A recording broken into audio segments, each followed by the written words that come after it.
客家风情。 Learn about another voice and culture of Taiwan with We Love Hakka.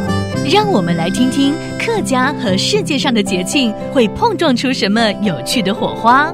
Hello everyone, it's time for the World of Hakka here on ICRT. My name is Joseph Lin, and this month, November, in the United States, there's a very important holiday. It's called Thanksgiving, and it's a day to give thanks to people around your life that you are grateful for. It could be your friends, it could be your family, maybe even your co-workers. But the roots of Thanksgiving go back to 1621, a harvest feast in Plymouth, Massachusetts, where Wampanoag people and English colonists share a meal to celebrate a successful harvest. And of course, that's why we have turkey now. And in the Hakka culture, there's also things that are happening at the end of the year to give thanks to maybe their ancestors as well. So let's have Mei Zhang tell us all about it. Hello， 大家好，我是美嘉。虽然不是美国人，可是好像很多人还会过感恩节，对不对？我也很喜欢，也喜欢，因为感谢本来就是应该我们平常要做的事情。真的，而且说到感谢啊，搭车要看事情啊，客家人就会在非常传统跟仪式跟感谢非常有关系，就会数东西啊。对啦，收东西要 harvest 了，对，没错。对，那这个数东西呢，就是以前啊客家的族群就是务农嘛，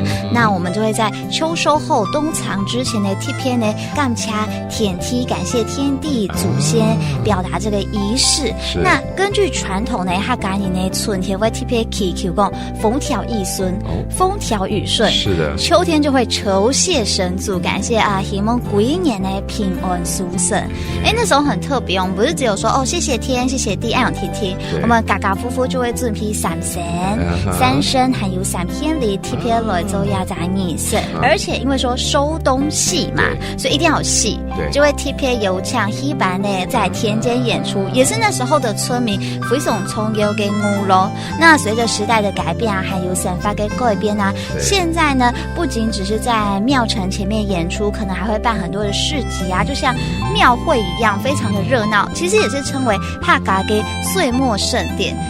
要跟大家分享一下，今年给客家委员会呢，客家委员会也有推出数东西文化 TPFD 6月份的世界举办全国的客团的征选，选出这个非常优秀的队伍，会陆续在全台湾做演出。没错，在年底好像全台会巡演至少12场。对。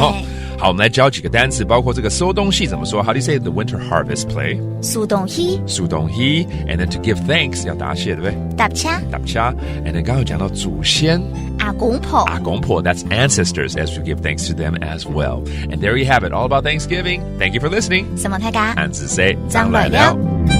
客家风情由客家委员会监制。We Love Hakka has been brought to you by the Hakka Affairs Council.